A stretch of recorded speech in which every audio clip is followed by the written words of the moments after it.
Hello, thank you for listening to Poured Over, the Barnes Noble podcast. My name is Chris Gillespie.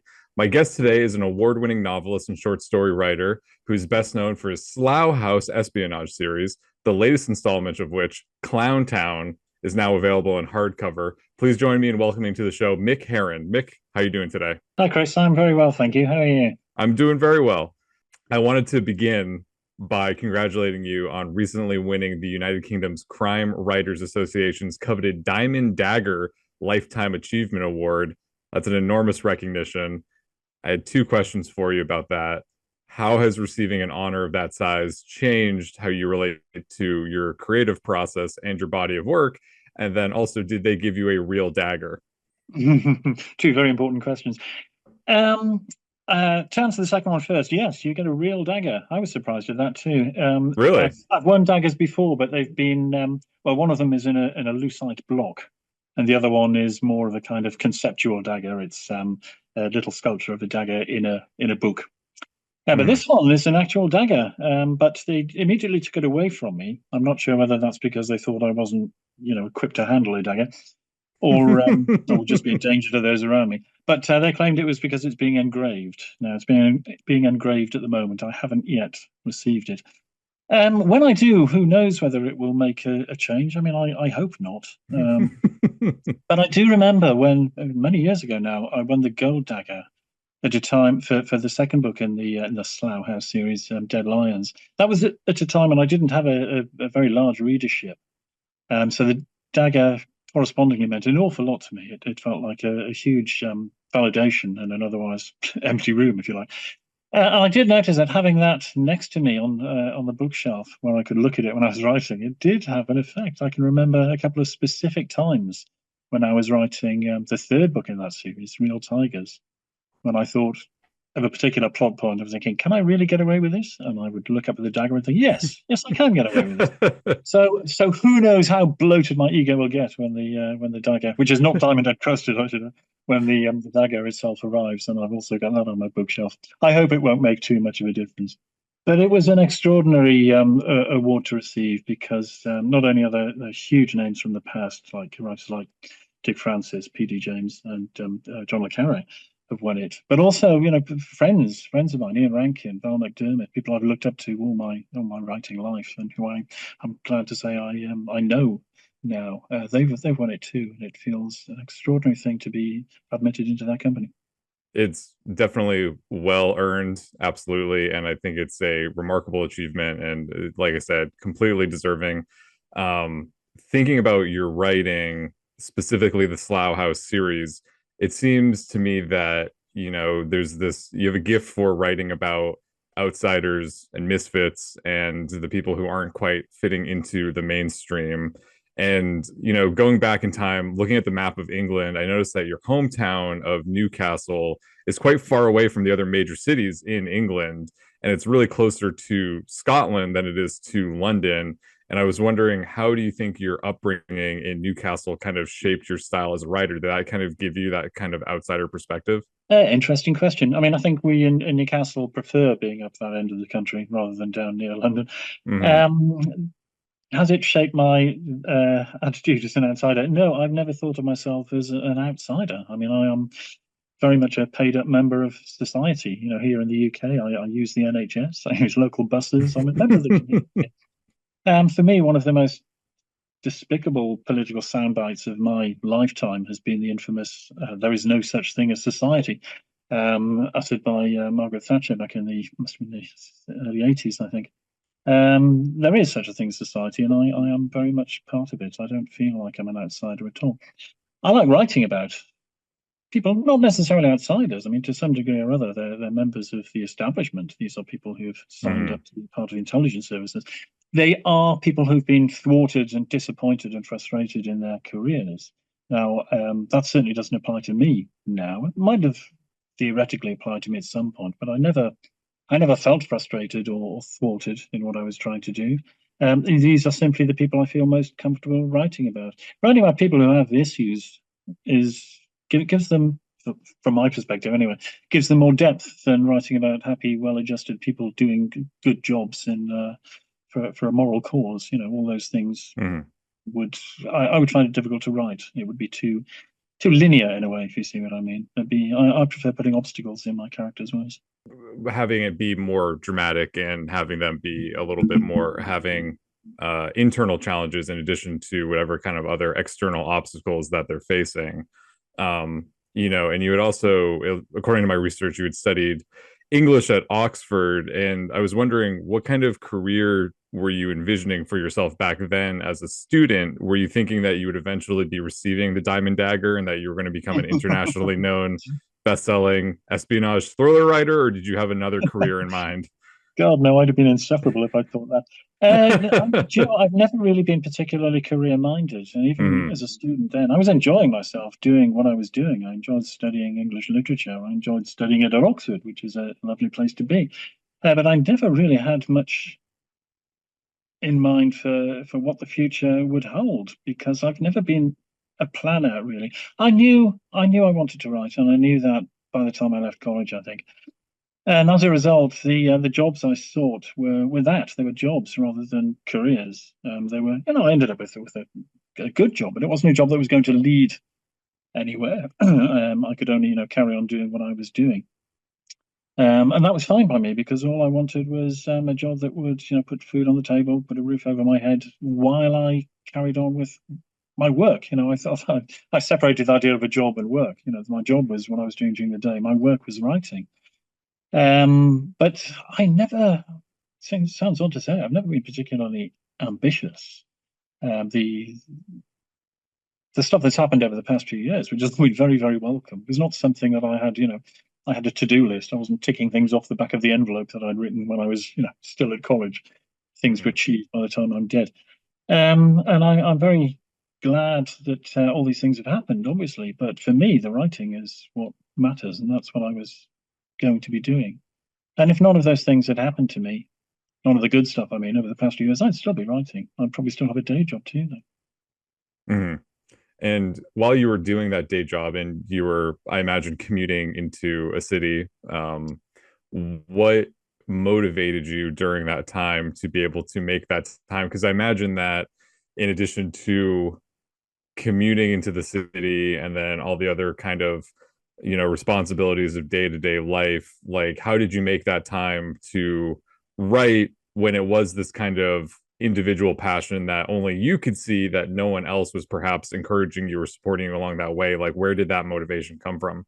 Well, it's wrong to say I had no support then because during the time I was commuting, I was Mm-hmm. also a published author. I mean, I didn't have a huge readership, but the people I was working with knew I was writing. They were very supportive of it. They were very kind to me.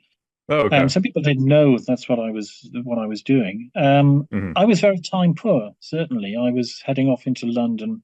It's about 2 hours to get from my bed to my desk, and the same coming back again. And I was going quite early in order to get back early enough to have a certain amount of energy left. So I was Yeah.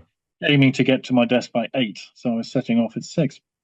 I was home at 6 in the evening. I had about an hour, a bit more than an hour of creative energy within me at that time before I had to start basically shutting down in order to be ready for the following day. But that hour was enough to write 350 words, I found. That's pretty much what it was coming out at. And if you write that every day, I was doing it 4 or 5 times a week, then, it adds up over the course of a month, over the course of a year. And being that routine bound, having those kind of strictures imposed by the working life were good for me in many ways because it meant during Mm-hmm. that hour, I knew what I was going to be doing and I wasn't going to let anything get in the way of that. Mm-hmm. So, in some ways, I was perhaps more productive, certainly more focused than I often am now when I have all the time in the world to get on with my writing. It's most days it's all there is for me. I mean, apart from the business of living my life, it's the only work that I have waiting for me is to get on with the book. So there's more than 1 hour available to me, but I don't necessarily make as focused a use of it as I was when my time was much more limited. That's really interesting. So now that you have seemingly, I don't say all the time in the world, but you have a lot more time that you can dedicate to your writing and being creative. That's a much better way of putting it. Thank you. What what is your routine like now? Like, are you someone who writes in the morning? Or are you writing in the evening? Like, do you, because I imagine you must have some kind of structure to it if you work best with those kind of restraints, right?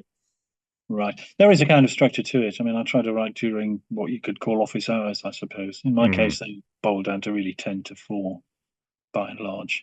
And I don't write through all that time, but all the writing that I do happens within that time, if you see what I mean. Mm-hmm. I don't do any of the admin that becomes necessary during those hours, or not usually, because I write in the place where I write doesn't have Wi-Fi, so I don't have any internet. I don't have any of those distractions.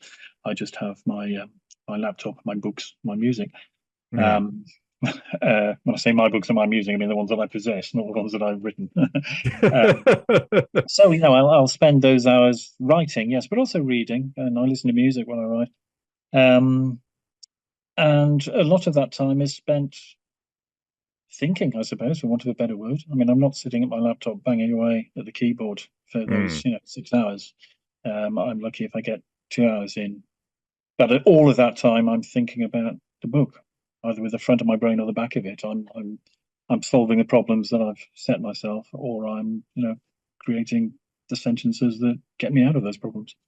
It is funny how much of writing is, I don't want to say not writing, but how much of it is really just kind of thinking. And it does feel, I imagine, for writers out there, it maybe feels kind of odd to be like, well, I'm writing right now, but if someone was objectively viewing you, you're like, no, you're not. You're just sitting there. But you're like, no, I am. Absolutely. I'm writing. I'm Yeah. thinking about what is going to be written. But Oh gosh, yeah. No, if I yeah. were being observed, I'd probably be thought of as being some kind of professional solitaire player who occasionally dabbles in creative fiction. But all of it is part of the process. When I was commuting, I didn't used to work on the train because I find writing a very personal thing apart from anything else, Mhm. and I kind of mutter to myself often. But at that time, it was spent staring out of the window more often than not, and that's when I was doing all the thinking. That's when I was doing the mulling over. So by the time I got to my writing time, Mhm. I knew what I was doing. I was all fired up and ready to go. So a lot of the working inverted commas working day that I have now is spent, recreating that mulling time, and that all needs to be done before I can sit down and do the banging at the keyboard. I think it's really interesting that you said that you listen to music while you write. Like, what kind of artists or genres are your favorite when you're sitting down to work on the new book in the Slough House series? Or do you have a playlist that you're listening to? Is there a specific genre that you put on to get into the mood?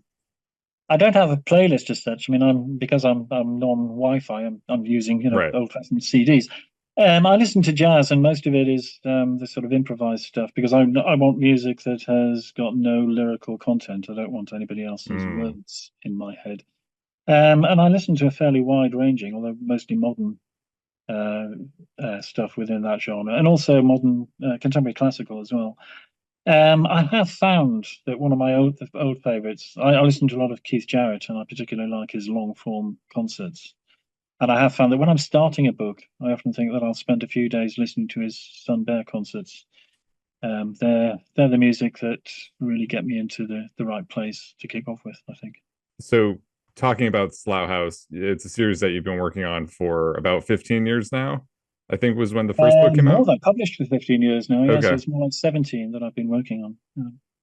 What do you think has contributed to its longevity and popularity over the years? I mean, certainly, I imagine that the popularity has maybe spiked or increased in recent years since the series has been out on Apple TV Plus. But what do you think, aside from that, has brought you to this point where you can still be writing fresh new stories for those characters? Its longevity is probably largely due to my own bullheadedness. I mean, if I were responding to market or commercial pressures, I'd have given up after the first book, probably because wasn't a Mm, commercial success. But nevertheless, it's what I wanted to write, so I stuck with it.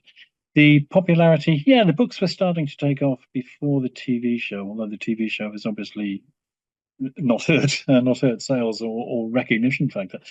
But I think that I've always felt that I was writing very English books.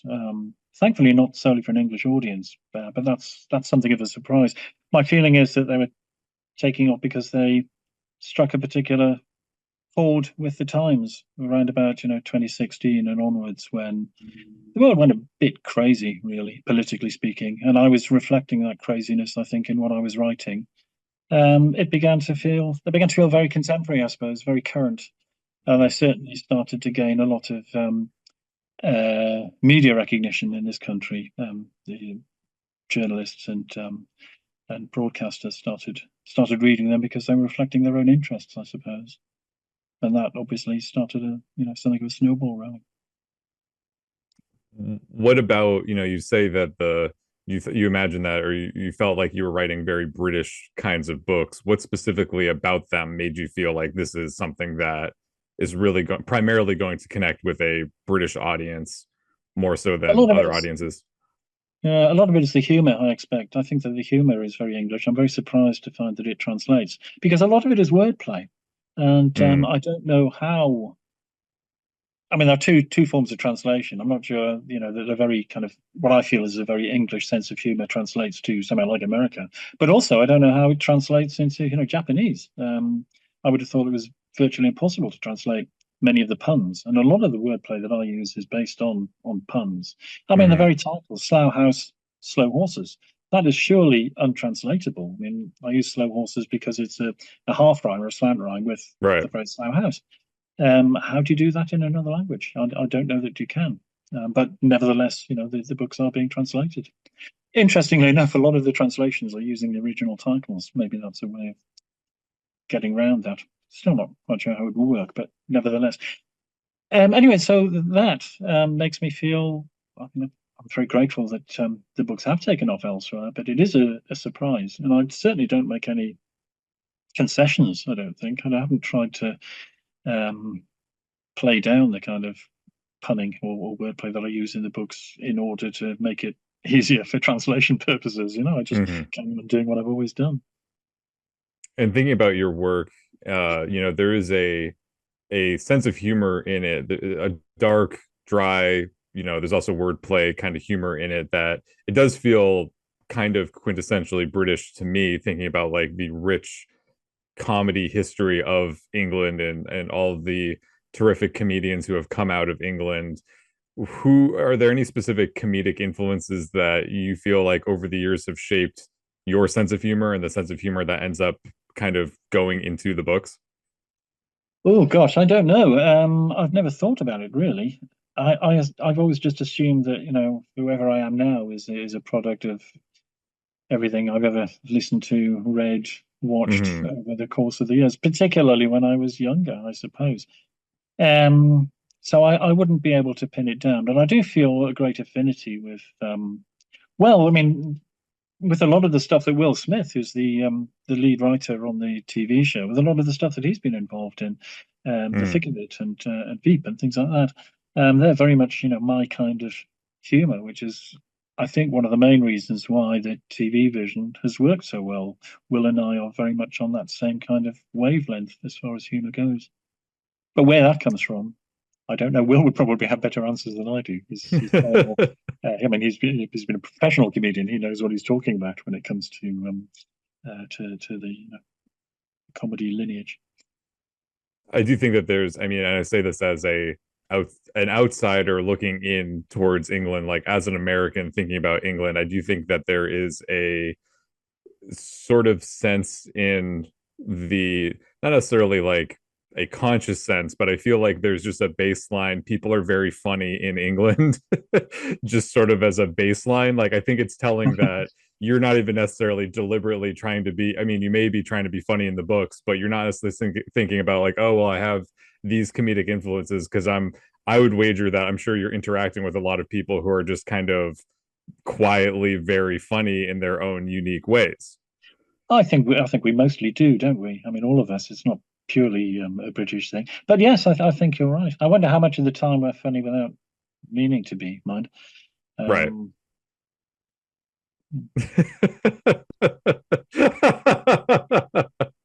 um, so you mentioned Will Smith, who's the showrunner of Slow Horses. The season 5 of Slow Horses is coming out on Apple TV Plus. a couple weeks after this episode drops. So it's the new season is starting on September 24th. Um, it's a very popular, critically acclaimed show. How did the idea for the show first come about? Did Will approach you, or were you and your team trying to find the right home for a possible series? How did that come about? Oh, well, we were approached by several production companies. I mean, the production companies were looking at the books long before there was a mass readership there, Mm-hmm. which is quite interesting. It probably says something about the way production companies work, that they're constantly looking for material and not necessarily looking at bestseller lists to find it. So we were approached by a few companies, and I and my then agents went round and essentially interviewed, I suppose. I remember we interviewed three different production companies on one day, which was probably the wettest day I can remember. I got absolutely soaked before the first of these meetings happened. So I was in a pretty grumpy mood for the first two of the meetings, and the third meeting was with Seesaw, and I was getting dry by then, and I liked the people I was talking to. And that's the company we ended up with. No, it's not purely because we were because I was feeling dry. They seemed quite adventurous, and they had interesting views on what they wanted to do with the show. They didn't have all the answers, but they had some interesting questions, and I thought that was uh, that showed the kind of spirit that I wanted. Will became involved very shortly after that, but between that meeting and the first episode dropping on Apple TV Plus, it was just a little bit over 8 years. So it was a long, drawn out process Mm. with a few landmarks along the way. There came a point, well into that, must have been, I don't know, about 5 or 6 years into it, when it became clear that it was going to happen. Um, Prior to that, I guess it was something that was bubbling away in the background. I didn't know whether it's going to happen or not, and I didn't allow it to bother me too much, to be honest. I was Mm-hmm. getting on with the writing. But once we had a showrunner in place, and certainly once Gary Oldman indicated that he wanted to do it, then it was all systems go. And it probably would have appeared about a year or so earlier had it not been for COVID. I mean, that obviously Mm-hmm. closed everything down for quite a long time. Now that they're going into season 5, what kind of involvement do you have in the actual production? Has it become its kind of own self-sustaining machine at this point, or are you still do you still have a hand in what the episodes are, what the season's going to be, what that story arc is? I still have a hand in all those things, Mm-hmm. although it's a fairly light touch. I mean, it would go on without me quite easily, but they like to include me, and I have an executive producer role on the next season, I think. And I've always had a consultancy role. Mm-hmm. So I'm in the writers' room quite a bit. I don't do any of the writing, but I'm there to talk to the writers to help solve the problems that come up with adaptation. I mean, no story that's written for the page can travel seamlessly onto a screen. You've got to do all sorts of things to it. And I help with the smooth out the rough bits that are there when that process is underway. And it's all it's been a very happy relationship. I enjoy it very much. And it is ongoing. I'm reading scripts at the moment for season 7. So, it's done quite far in the future. We're looking quite far ahead. Yeah, absolutely. If season 5 is in the can right now, if that's getting queued up to come out, and then they obviously are going to be doing season 6 and then season 7. Wow. Um, what is that, like a trippy experience or a surreal experience when you're on? I don't know if you visited the set at all. I'm sure at some point you must have, but I'm imagining that these characters in this world. These are things that you saw in your mind's eye that you then shared with everyone through the books, but essentially it's your original vision. To see that vision be brought to life, but specifically with other people who are making that vision happen, was there anything that surprised you, of like, oh, I didn't necessarily think of that way, or this isn't how I initially envisioned it, but I could see why you're making that choice? What did that feel like? In a way, most of it feels like that, I suppose. But it's hard to say. I feel detached from it because they're my books, but they're other people's television show. They're two different animals entirely, and I don't have pictures in my head particularly. I work to words on a page. It's the vocabulary that interests me. It's those kind of Hmm. images that are my creativity is involved in. So seeing it translated onto the screen has been great. I've been on set a lot, and I really enjoy that. The writers and the cast and the crew, everybody has gone overboard to make it as true, as faithful to the books as possible. In as much as that can be achieved, as I Hmm. say, it's a very different kind of experience, a screen experience to a page experience. But they've gone out of the way to make sure that the characters remain, their on-screen portrayal is quite true to the way they interpreted them from the books, and that's great. And I'm really really happy with that. Mostly when I'm visiting the set, what blows me away is it's like visiting a small traveling city. There are all these people involved. The crews are enormous. Hmm. The amount of people, the amount of expertise and skill it takes to put something on the screen is just amazing. And all these people are, fully dedicated to their craft. And craft is the most important thing in making movies and books, I think. Art is a part of it, but it's more there's more craft involved than art. There certainly is in writing. Um, and so it's wonderful for me to see all these craftspeople getting on with their job and making all this happen. And I feel very proud that, to some degree at least, because they don't have jobs anyway, I'm sure, but to some degree at least I'm providing I've provided an excuse for them to have the work that they have. Yeah, it's kind of an incredible thing, right? The thing that starts off with you working by yourself with, your music and your collection of books and things like that, that then kind of leads to a source of jobs and, like you said, like a small moving city of production and all the things that go into that. It's really quite fascinating. Have you found that the having been on set or having watched the episodes or the edits of the future episodes, does that then influence or affect how you write subsequent books? Like, do you find yourself now, because I imagine you must have had an idea of maybe what a character looked like when you were writing, but then now there's actors who are portraying these characters. Do you find yourself picturing those actors now when you're writing the books moving forward, or are you still clinging to what you initially sort of thought of?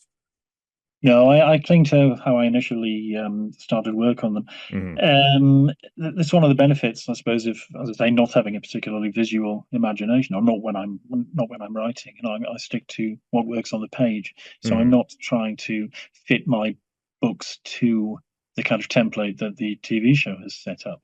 What I have found, and it didn't start out consciously, although it might become so, is that I'm including passages and often other sequences in books which I think would be impossible to film. So I'm deliberately setting out um, obstacles for the writers to find their way around. I mean, the book that will be season 7, Bad Actors, is not filmable in the order it was written or in the order that the book is set out. Because I have it in 3 acts, and I have Act 2 to start with, and then I go back to Act 1, and then I do Act 3, and for various reasons, you couldn't show the TV series in that same order.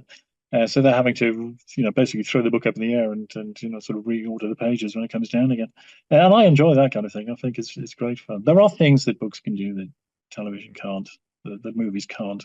And my heart is with the novel rather than with the screen. So I like playing around in those kind of those areas. In those moments, do the writers ever kind of approach you and be like, Mick, you're killing us, man? Like, how are we supposed to make this into a TV show? Do they ever ask for advice or pointers, or for you to kind of make concessions, or are they kind of just like, oh, we'll figure this out on our own? I like to think that they tear their hair out when I'm not in the room. No, they would never ask me to alter my way of doing things. Yeah. But they do approach me with. I mean, these are some of the problems that the writers' room have to face, and I'm there when they're facing them. So at that Mm. point, I'm as ticked off with myself as anybody else. Why did I do that? I haven't made our lives easy. But I mean, for both sets of both endeavors, if you like. The aim is to make something as good as it can possibly be. I write the best novels I'm able to write, and they're making the best TV they're able to write. And obviously, there's a certain amount of overlap, but there are different avenues that we go down. So as we're talking about the writing process and the dialogue or the conversation between the show and the books, it seems like an appropriate time to mention Clowntown, which is the ninth book in the series, which is the new one that's coming out, which I have right here in my hands. This is book 9 in the series. Book 9 in the series, yeah. Book 9 in the series, and is that, I know you mentioned earlier that you kind of have never really followed any kind of master plan or anything, but I imagine it must feel kind of strange that, did you ever imagine when you were writing the original Slow Horses that you would be writing 8 more follow-ups to that initial one? No, not at all. I mean, it Yeah. was a one-off. It was a spy novel I was writing. It wasn't the first novel in a series. I mean, it turned out to be the first novel in a series, but that was not the intention. I've never really had a plan. When I published The Secret Hours, which contains a lot of prequel information, if you like, about some of the characters in the Slow Horses series, I had an inquiry from a reader, which came in via my agent, saying, did I have the plot of The Secret Hours in mind, which came after the eighth book in the series?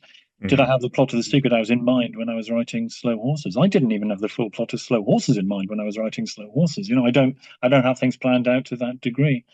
So no, it's to some extent it looks like I'm a lot cleverer than I am, because when I'm embarking on a new novel, I often go back and look through early ones and find bits and pieces here and there that I've mentioned in asides in earlier books, and I take them and I expand upon them, and it looks like it was intended from the start, and it wasn't. It's all retrospective thinking. Retrospective Mm-hmm. thinking can make you look a lot cleverer than you are. So that's how many of the books in the series have come about.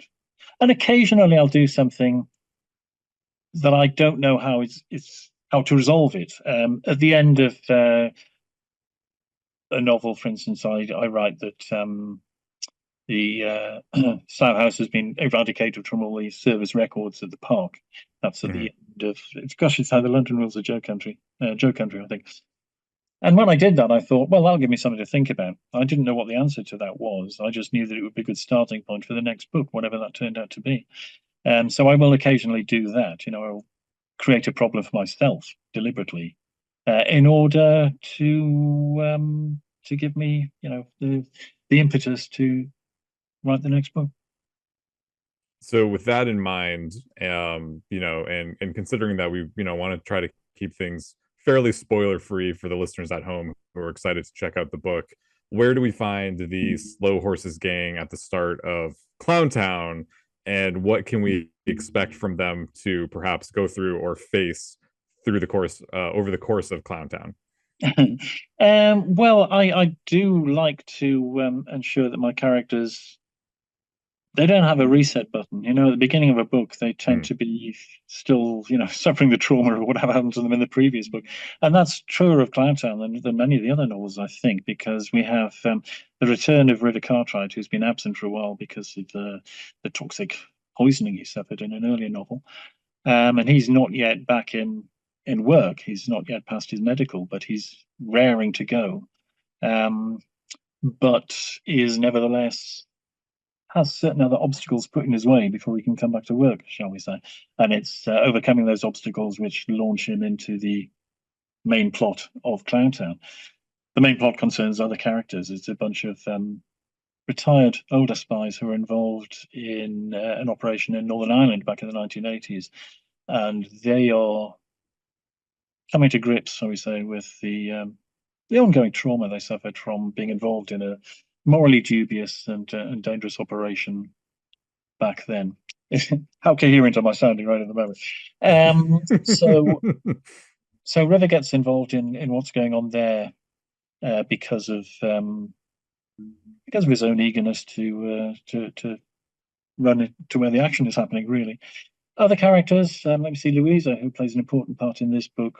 She is considering her future. I mean, she's been in Slough House right from the start, and isn't getting anywhere. And it's becoming apparent to her that being a slow horse, there's no real future in it. So she's starting to look outside and for a happier ending, perhaps, to her professional career. Whereas the others are mostly still squabbling with each other because that's what they do best. while I was reading Clowntown, I was thinking about how you have such a large ensemble of characters, and that's reinforced, listening to you talk about it right now. There are so many characters, and I think that distinguishes this series from a lot of other series that are in the genre that are usually centered around just one person, perhaps, and maybe there's a supporting cast, but there's usually that kind of main protagonist character that carries the series, or that they are the person who goes through everything. When you are in the development process or when you're writing, how are you keeping track of all of the different characters and their arcs over, because you have so many books now that these characters have gone through? I mean, how are you organizing and remembering what they've done and the experiences that they have individually gone through, and how do you make sure that those threads are all kind of coalescing in a way that makes sense? Organizing. Yes, I wish that happened more. Um, I think of it as choreography, really. I mean, it's a matter of balancing the characters and the amount of time they get on the page. So I Mm-hmm. know that I've got to touch base with them all at different times. Usually, in any given book, there's one or two characters are taking the main roles, and I do like pairing them up in ways they haven't been paired before. So that's always quite entertaining for me to do.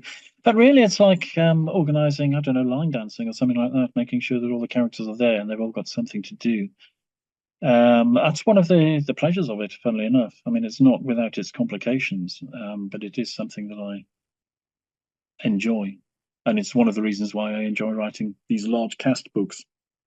I have written, my early books were focused on one or two individuals, and they were fun too. But this gives me a lot more scope, I think, to explore different mindsets apart from anything else, different Mm-hmm. sets of challenges that the characters all have, different voices. You can write book in a variety of different registers, which is, I don't suppose it's impossible, but it would be a lot harder to do if you had a single character as the focus throughout.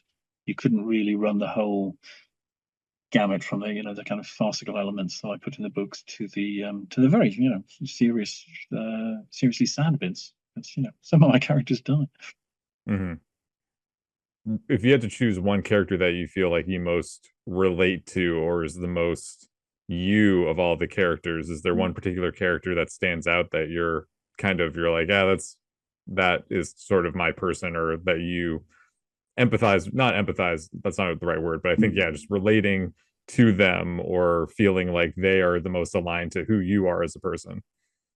Some degree or another, I identify with all of them because that's Mm-hmm. the way that I write. I do aim for interiority, and when I'm writing from the point of view of any character, I try to empathize with them entirely, even when I don't agree with Right. what they're saying or what they're thinking. I nevertheless try to inhabit the personality that does think or talk that way. So I sympathise and empathise with all of them. But I've always thought that Catherine Standish is the sort of heart and soul of the sequence. The heart and soul of Slough House as well. I mean, she's the rock really around which they're all anchored one way or another, even if they Mm-hmm. don't realise that. I think some of them do realise that, but it's a slow realization. She seems a peripheral character at first, but she isn't. It seems too that since I mean, before the show happened, but now that especially that the show's out and that uh, Gary Oldman's in it, and his performance of Jackson Lamb has been kind of a breakout performance, and that has brought a lot of people into the show, or that is something that people think of when they think of Slow Horses. Uh, did you ever see that future happening for that character? Like, what about him do you think makes him appeal to a performer of Gary Oldman's caliber, but also kind of break into the culture a little bit, or stand out to viewers in a way that maybe some of the other characters are not? Well, I mean, one can't overlook Gary Oldman's charisma, even when he's playing a completely downbeat and off-putting character like Lamb. Mm-hmm. His star quality shines through, and that's got a lot to do with it. His performance is terrific. He delivers lines brilliantly. So and Lamb does get the majority of the funny lines. So he has, it's a gift for any performer. I'd have thought having someone like Will Smith writing a dialogue. It's fantastic. As far as why he's I mean, beyond that, why he's proved so popular, it's hard for me to say. I mean, uh, I never envisaged any given character as being the star, as it were. I mean, Mm, River thinks he is, but he isn't necessarily. Lamb would rather not be around at all. He'd rather just be up in his office, getting on with his daily round of slowly killing himself through drink and smoking.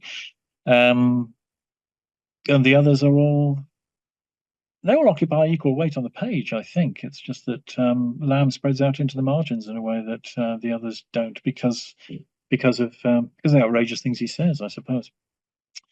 So why have these characters caught on with the public? I really don't know. I mean, I'm glad they have, but it's not something I question really, because I think if I examined it too minutely, I'd stop being able to do it. You know, if I found what I thought was the answer, and that would mm, get in the way of doing the actual writing. It's like riding a bike. I mean, I can ride a bicycle, but the only time I've ever really fallen off and hit myself is when I started thinking about what I was doing. You know, and if you try to replicate it rather than do it naturally, it becomes very mm, complicated and very difficult. Um, and that's how I view the writing process. Really, I only ever really think about it when I'm having conversations like this. You know, when I'm doing it, I don't think about the mechanics of what I'm doing. I'm following my intuition. mm. It's just all subconsciously, you just are in that moment, just kind of feeling it and going with it and following your intuition. You're not necessarily thinking too much about the not taking a bird's eye perspective on it. You are just totally in it. Your full being is just in that moment. That's the ideal, yes. But of course, that doesn't come about all by itself. You only Mm, get that from being a reader. I've been a reader all my life, and I think that the to try to be a writer without having been a reader from when you were very small, without being a voracious reader, I think would be very difficult. mm, It's reading other people's stories. It's immersing yourself in fictional lands from when you're very young. That gives you an idea of how the architecture of stories operates. It's not something you necessarily could explain, but you understand it. You can feel it, and I think the feeling is more important than the being able to articulate it. when you're reading, are you reading things that are similar to the genre that you work in, or do you want to stay away from that genre? Are you kind of exploring other things, or do you like that genre and enjoy reading that? I read more outside the genre than I read within it. I mean, Mm-hmm. I read fiction mostly, and I enjoy a broad range of fiction. Probably on the whole these days more mainstream fiction than crime fiction, but uh, I've read a lot of thrillers. I've read a lot of crime novels in the past. Are there any up and coming authors or any authors who are kind of on the rise that you think that you really enjoy that you think other people should check out? Oh God, I'm sure there are, and my mind always goes blank when I'm Mm, asked these questions. The novel I've most enjoyed recently is one called The Eights by Joanna Miller, which is not a spy novel at all. It's about Oxford of the 1920s and young women being among the first cohort to be uh, female students to be matriculated at the university. And I thought that was a lovely book.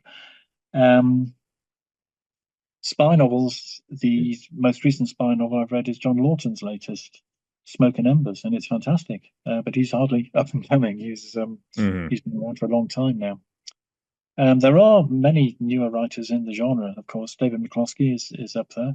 So, Mick, you've been very generous with your time so far, and I appreciate it. I just wanted to ask you a few more things before Sure. I asked you a couple more questions. I did want to let the listeners at home know that in addition to Clown Town and then also season 5 of Slow Horses coming to Apple TV Plus, you also have a collector's edition of the original Slow Horses novel that's going to be coming out this October. So that collector's edition, it's actually an illustrated hardcover edition, and it features a fold-out poster that depicts Slough House in all its ragged glory, a die-cut paper overboard cover that peeks through to full cover end papers, stenciled edges, Slough House inspired illustrations, and a brand new preface from Mick himself. So It's a must-have for any Slow Horses fan and a perfect gift this holiday season. So, listener, you can pre-order your copy now at bn.com, and if you're lucky, you may even be able to grab a signed edition because some of signed editions are also available. So, Mick, as we've discussed, your fans have a lot to look forward to this fall between Clowntown, the premieres of season 5 of Slow Horses. There's also another premiere that we haven't mentioned yet, which I believe there's an adaptation of Down Cemetery Road that's coming out this fall as well. That's right. Yes, I think the date has just been released this morning. I better not give it in case I'm wrong about that. Sure. But it will be shown. I can't say it'll be shown this year after Slow Horses stops streaming. And it's an 8-part series. It features the wonderful Emma Thompson and the wonderful Ruth Wilson in the two main roles. I haven't seen all of it yet. I've seen bits of it, and it looks quite fantastic, as you can imagine, with those two actors on screen together. They really are the dream Mhm. team. And that was Down Cemetery Road was your first published novel? That's right, yes. So it feels like a long time ago now. Largely Mhm. because it was a long time ago now. Yeah. So that's coming out in addition to everything else that we've mentioned. And then, of course, the awesome new collector's edition of Slow Horses that I just mentioned. That's certainly a lot for the next month or so. Do you have anything on the horizon for you as we look towards 2026? Is there anything that you're working on that you're excited about that you can share? There's quite enough going on already, isn't there? I'm writing a book at the moment. I'm always writing something, Mhm. so that will be ready when it's finished. I mean, it's going to take me a while, I think. So next year should be a little bit quieter, I would imagine. Do you have any idea for how many more Slough Houses or Slough House books you've got in you? Do you have any idea of how you're going to wrap up the series, when you're going to wrap up the series, or is that something that you've never even considered? I have vague ideas as to how I would go about doing so, but I'm not in a hurry to Mm-hmm. start about that business. There will be more Slough House novels. I don't know how many more. The book I'm writing at the moment is not a Slough House novel, um, but I will be returning to Slough House sometime in the future. And as you mentioned before, there are more seasons of the show, the series on Apple TV Plus coming out in the future as well. So that story is going to continue, and perhaps we will see Clowntown adapted into perhaps season 8 or 9, maybe sometime in the Who future. knows? We shall see. Who knows what the future holds? Um, Before you go, going back to kind of the start of the interview when we were talking about the Lifetime Achievement Award and your beginnings writing. I imagine that there are probably a lot of readers listening to this, but also aspiring writers. So, do you have any advice that you would give anyone who is an aspiring writer, or maybe even any kind of creative kind of person, artist, who is working a full time job, is commuting, juggling the day to day responsibilities of everyday life? They want to make a living being a novelist. They would love to have that kind of career and that series. What kind of advice would you give them being on the other side of that barrier? I think the important thing to remember is that it's the writing that matters. It's not how it's going to be received in the future. If you spend too much time wondering how your career is going to shape up in the long run, then you'll forget to do the important business of actually getting on with writing the book. Don't daydream about the reviews that are going to come in. Just get on with the actual business of writing the story that you're involved with. I think another important thing to remember is that the book that you're writing, there are no good bits in it. I remember talking to somebody a while ago, years ago now, who said that he'd wanted to write a novel, but he had an idea in his head, but once he'd written, quote, the good bits, he found he didn't want to continue with it anymore. He'd run out of interest. There are no good bits in a book. I mean, if the book that you're writing, it doesn't matter whether the bit where your heroine slays the dragon or your two heroes realize that they love each other. Those might be the climactic moments, but there are going to be plenty of bits in the book where those same people have to nip down the shops and get a pint of milk or something of that nature. And writing those bits is just as important as writing anything else. It's not just the climactic moments that you have to bring the big guns out to bear on. You have to treat everything with the same amount of care on the page. Um, throughout. Otherwise, you end up with a text that has, a couple of little high points here and there and a lot of saggy bits in between. You have to make sure that everything remains on an even keel. So don't think of anything as being a good bit. It's all going to be the same. It's all good bits or no good bits. That's excellent advice and the perfect point to wrap up on for today. So, listener, make sure to check out Slow Horses and Down Cemetery Road, both streaming on Apple TV Plus this fall. And don't forget to pick up a copy of Clowntown at your local Barnes & Noble store or at bn.com. And while you're at it, make sure to pre-order your copy of the Slow Horses Collector's Edition in store or online. I think that's going to be quite the hot item this holiday season. So make sure you secure your copy today. Mick, thank you so much for taking the time to be here. It's been a pleasure. Me too, Chris. Thank you. Best of luck with everything this fall. I'm sure it's going to be great, and I look forward to seeing where you go next. Thanks very much.